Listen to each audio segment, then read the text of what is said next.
What is going on, everybody? Thank you for tuning in to another edition of On the Road to Victory. I am your host, Jimmy Smith, and I hope you're all having yourselves a great night, great week. It's almost Friday. I'm ready for it, but it is Thursday tonight, so we've got the top 13 matchups in this Week 9 matchup between the Eagles and the Jaguars, and of course, all the information you need to know about this game before we get into those top matchups. So I appreciate you all taking the time to watch this, not live, but I'd still love to hear from you. Appreciate you all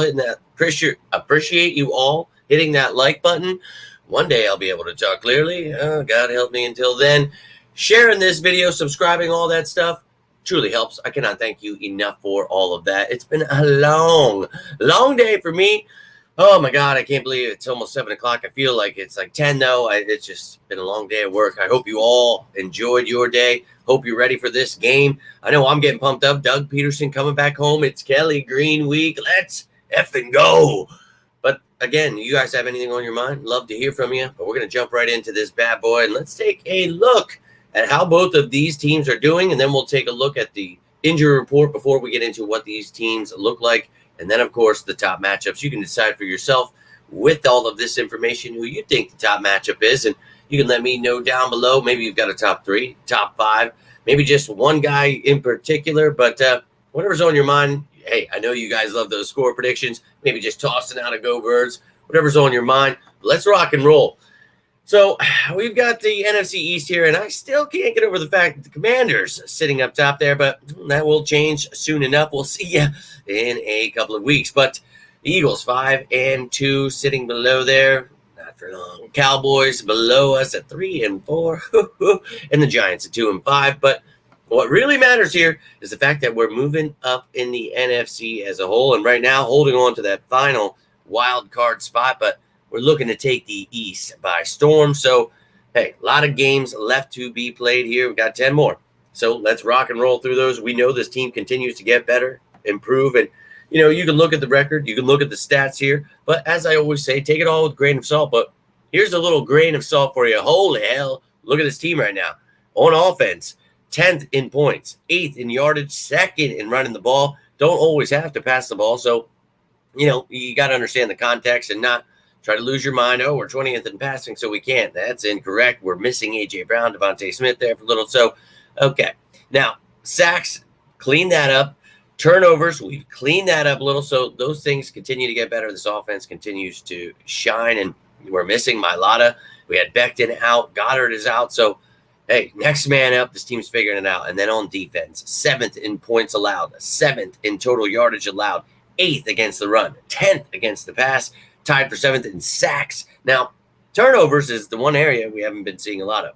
That will come in time as well, I promise you. But right now, we're all getting on the same page. We're getting that youth that we talked about at the beginning of the season when we heard the media freaking out. We talked about staying patient and understanding the fact that this Eagles team was only going to get better. People were going to get on the same page with these new coordinators, new players, and here we see it. So I'm pumped about this offense and this defense. And well, this Jaguars team, a little depleted, a little beat up, getting rid of people, and, losing people. So we're going to talk about how this Jaguars team has been doing, and 3rd in their division right now at 2-6, below the Colts and the Texans, Titans at the bottom there. But the Texans, they have a game tonight against the Jets.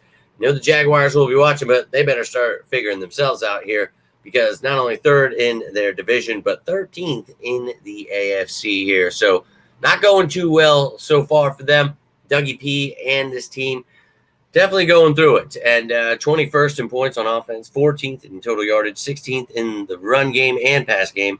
Tied for 11th, though, in sacks. Not too many. 2.3 still, but not turning the ball over too much. So I guess that's good. But the defensive side of the ball, 29th in points and total yardage. Ooh. But they're 9th against the run. That's great. 31st against the pass.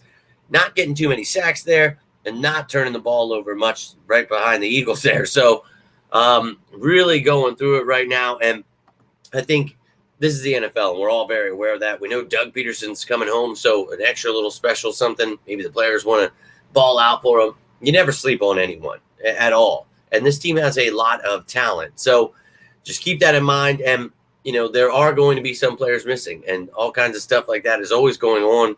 throughout the week. So I like to keep you up to date with that. So let's take a look at the injury report for today's practice. And you can see yesterday's as well. Anything that is colored in the Thursday just means that they have changed their designation. So Carter is now a full participant. You see Landon Dickerson was limited. And then Mekhi Becton, now a full participant. So should be good to come off of that concussion protocol, little program there, and then be ready for Sunday. But hey, Steen's been balling out. So whatever they want to do there.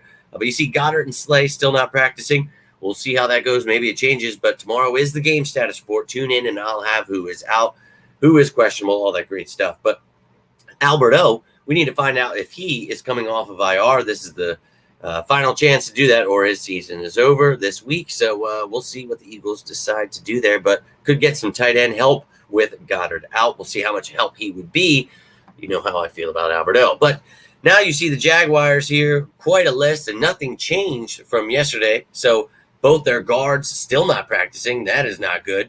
Bigsby, Davis, Etienne, Smith, Thomas Jr., and Wingard all limited. And that's great news that Brian Thomas is limited right now.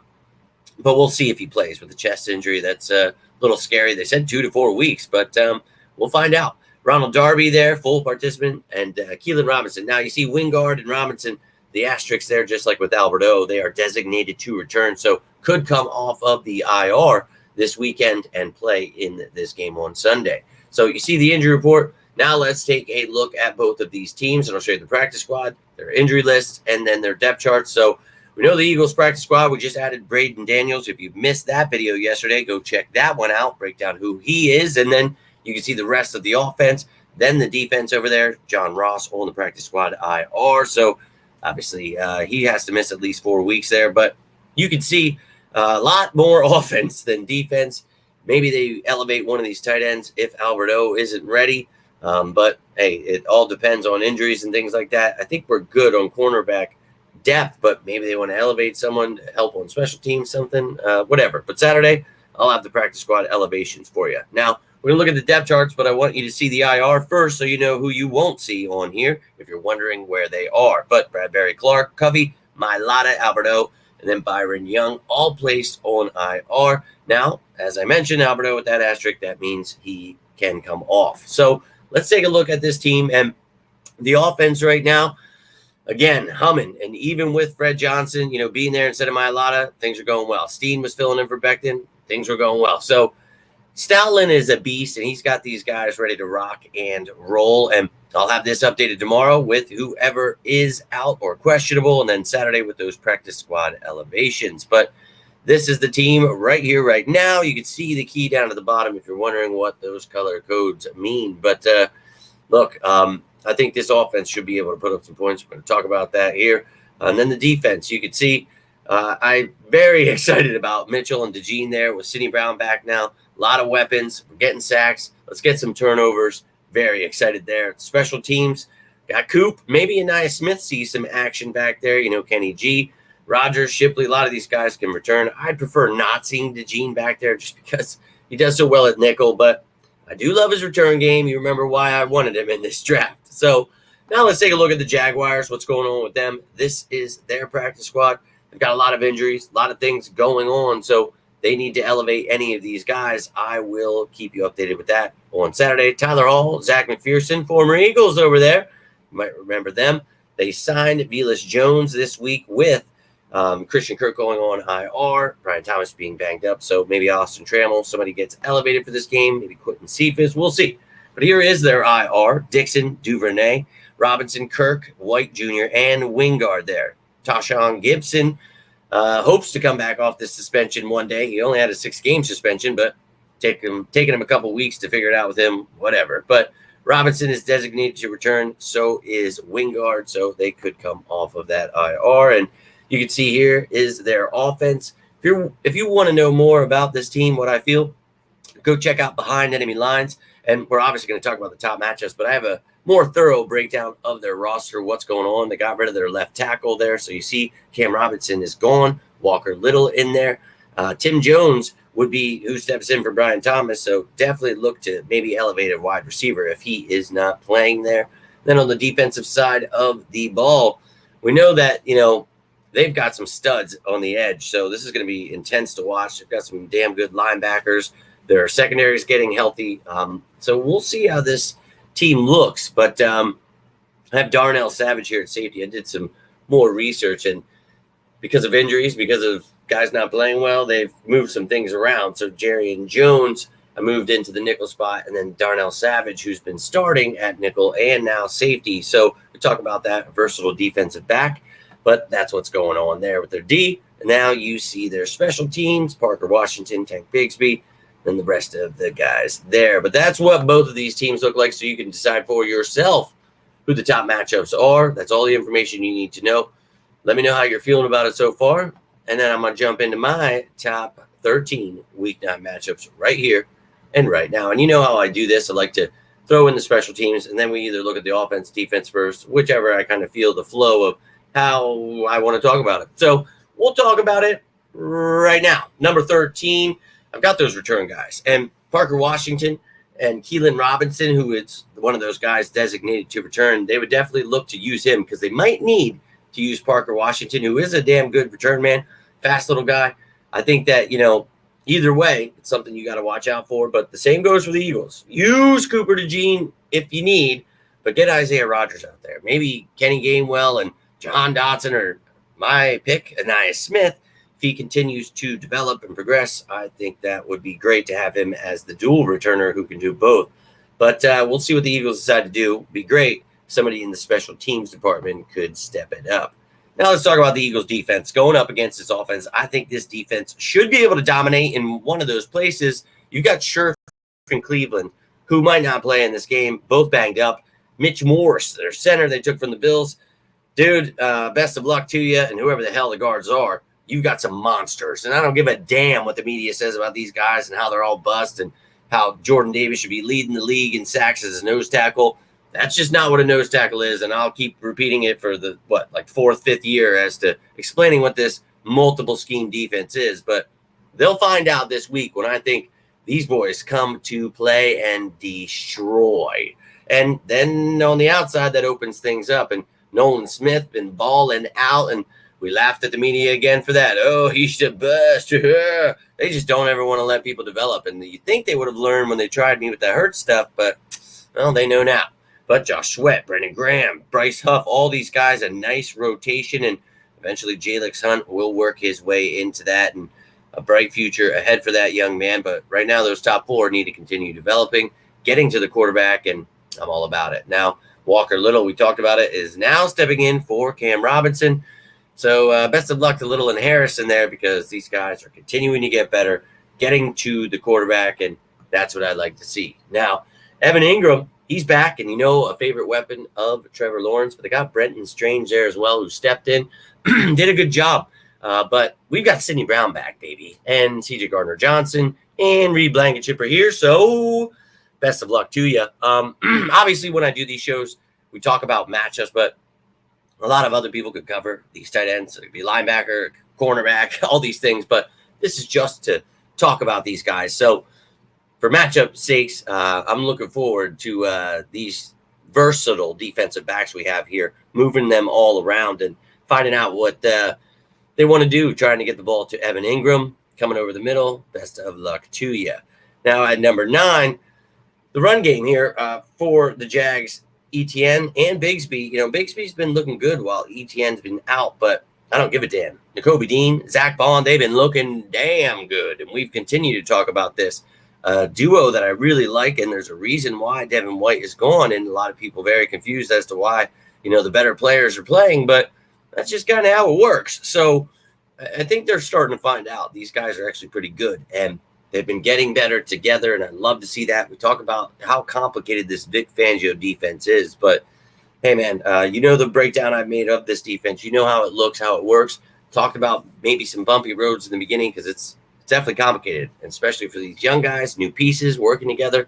Give it some time, and, well, you're seeing that right now. I still think this defense could be a top 3 defense by the end of the year, just like we talked about before the season. So linebackers, let's shut down the run game.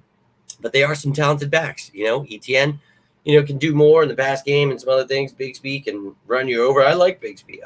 And ETN, when healthy, he can do some things. But bro, I think we can shut the run game down. I'm very excited to see this Eagles team do so on Sunday. Now, this matchup I was really looking forward to. Brian Thomas and Quinyon Mitchell, but I really don't know that he plays. So, yeah, okay. Barker Washington, you've got Gabe Davis there.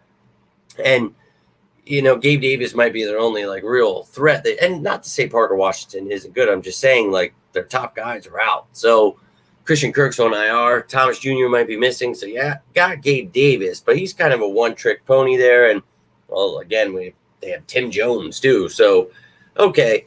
But I was really looking forward to seeing Brian Thomas versus Quinyon Mitchell. We'll see if Slay even plays. I'd love to see Isaiah Rodgers stepping in there. But regardless, I think we can definitely shut them down. I think our corners are playing so lights out. We talked about that. Remember, before the season started, I talked about at the moment when it would be Slay, Mitchell, and DeJean starting, we would be dominating. And, oh, boy, you're seeing that right here, right now. And I think you're going to see it again on Sunday, regardless of who's playing. And it starts with shutting down their quarterback. And Trevor Lawrence, not exactly having, the greatest of years. I think, over 1,800 yards right now, 11 touchdowns, 4 interceptions, but he's been sacked 16 times. He's not doing horribly. He has a 62.6% completion percentage right now. So he's not playing atrocious, but I really think, that's not great, 62% there. But I think this defense, the way they're playing, getting to the quarterback, let's start getting some of those turnovers. We talked about it. This team doesn't turn the ball over too much, doesn't allow sacks too much. Apparently, I can't talk too much, but I think that none of that stuff matters to me. You got rid of your left tackle, your running back's banged up, your wide receivers banged up. You go dominate this offense. And, well, our offense, I think, time to put up some points here again this week. And Calcaterra, step it up, man. And maybe Albert O plays. Maybe you elevate Jenkins or Zoma. But they've got Cisco, Savage, Antonio Johnson there. I think that these tight ends can do some work. And we know Jalen Hurts does like to feed the tight end. And I think Calcaterra has stepped it up at times. Obviously had some horrible times, not great at blocking. Stoll has been getting his ass kicked in blocking and not really doing much. So, Lord help us. I would really love this tight end room to step it up here. I'd love to have Goddard back, but don't know that happens this week. So let's get through it without him. Calcaterra, Stoll, step it up. And, begins in the trenches. So top 5 here. Let me know how you're feeling about the list so far. Maybe you've got some certain feelings about it, whatever. Love to hear from you. But Hamilton, Lacey, Ledbetter, these big boys in the middle, and they can use Armstead in there as well. But you got Dickerson, Juergens, and I do believe Becton will be back. But maybe they start Steen. Either way, I'm excited about this offensive line going up against theirs. Look, we talked about it. They're struggling against the run, against the pass. I think this offensive line should be able to dominate these guys. I thought last week, going up against a tough test in the Bengals line, I think this is another tough test, but not so much interior-wise. I think for me, it's more exterior. And you've got 2 studs in Josh Hines-Allen and Trayvon Walker. Eric Armstead was brought in. He's a depth piece, which is crazy from the Niners there. But Johnson & Johnson, baby, wiping that ass good. I think that this team really, really, really, it's insane. But they continue to just show Jeff Stoutland is the best offensive line coach ever. Because, my God, they look like a well-oiled machine with backup left tackle, backup right guard. But, dude, you've got some dudes here that can get to the quarterback. We need to not sleep on anyone here. I really like this duo of Hines-Allen and Walker. So I like one better, and that's Johnson and Johnson. Looking forward to them protecting Jalen Hurts in this game. Sorry, Herschel getting a little rowdy there. But up at number 3, I've got our stud wide receivers, A.J. Brown, Devontae Smith, and then there's Jahan Dotson, who I know a lot of people are upset he's not having a 1,000-yard receiving season right now. But, look, he's the wide receiver 3 on a team with loads of weapons. So it goes through Brown and Smith when it's the receivers, and when it's time for Dotson to step up, all you need to do is make your plays. That's all the wide receiver 3 needs to do in this offense. I don't know why people are so upset that he's not, surpassing Brown and Smith in yards, but just kind of how it works, man. And hopefully you can get him some, one of these games. Maybe this is the game where he gets a few receptions, gets a touchdown. That would be pretty cool. I would love to see that for Jahan Dotson. He's a very talented young man. I think people are just not understanding that he's still new to the team and still learning and becoming part of this family. So just give it some time and you'll see Jahan Dotson shine. And I think that these guys going up against Tyson Campbell, I like that dude. But you got Jerry and Jones there. And of course, old man River, Ronald Darby. So appreciate you, bro. And always have love for Ronald Darby. But did drive me crazy at times as well. Now, anyways, this wide receiver room, I think obviously should be able to do some work here. And I am definitely looking forward to that. But one thing you definitely have to do, run the effing ball. And we talked about, they've got some studs at linebacker. Oldicone and Lloyd are beasts, man. I really like both of them. And I think that, Saquon Barkley, I don't give a damn who it is in there. He's going to run him over. So best of luck to you. Just continue running the ball. We say it every damn week, but I truly mean it. I even got to make a T-shirt this year because, well, I was driving myself mad. And, Saquon, he has 766 yards so far this season, 5.9 yards per carry. Holy, 5 rushing touchdowns there. But he's also got a receiving touchdown, 6.2 yards per reception. Get the ball in his hands, no matter how you got to do it. That's how you make things easier on Jalen Hurts, on the rest of this team. Go put up some points, run the ball down their throat, let the defense dominate. I think you have a great game. But at number one, it obviously starts, here with the quarterback when you talk about being the leader. I think Jalen Hurts, dude, I don't care what the haters say. Right now, he has a 69.1 completion percentage. That's awesome. 1,544 yards, 8 touchdowns, 4 interceptions, been sacked 18 times. Don't like that. But he's got 255 rushing yards and 7 rushing touchdowns. This dude, we know about the push touch. We know all that stuff. I think, dude, he's still MVP caliber. And I cannot stand any of these Greg Cassells or any of these ass bags. They suck, bro. They don't know football. I don't know why people still listen to this stuff because they don't know football, bro. I'm telling you. And they told me how Jalen Hurts couldn't develop. They told me this, that, the other thing, and they look like assholes. And now they're going to tell us, why the Jaguars will beat us or whatever. And look, it's the NFL. Anything can happen. But I think he's going to put on a show this week and show his old coach, Doug Peterson, a little love after the game, right after he gets done whooping that ass. So, sorry, Doug. I'm sorry, Jaguars, but you're walking into a team that is right now rolling. And we talked about we need to see that by week 9. I think it's literally perfect timing. We're getting into this where this team needs to be midway through, but we still got 10 games, baby. We just had our bye. We got a little healthier. We're going to get healthier. And yes, in that time, people will get hurt. Things will happen. You got to just hope that we protect everyone. And, the guys that are protecting, they stay healthy, all that stuff. Yeah, it happens. It's the NFL. It sucks. But you've seen next man up mentality. That's why we talk about the practice squad, the whole depth chart, everybody on the team, because every little piece matters, man. And you never know what it's going to be next man up. So, hope you enjoyed the show. Hope you enjoyed all the information there. But if you have any thoughts, any questions, you have a top 3, top 5, top 27, whatever is on your mind, I would love to hear it. Hope you're having a very happy Halloween. Can't believe I didn't start off saying that. Completely forgot. That's how much I'm drifting out to sea. Had my parade last night. My kid's already doing his thing. He's too cool. He's 14. Might go get some candy. Oh, we'll see. Too cool to dress up. Teenagers, Lord help me. But you all have a happy Halloween. Hope you stay out there. Watch out for those marijuanas that these damn hoodlums are putting in the candy. They're spending all their money, hard-earned money, to put that stuff in kids' candy. Unreal.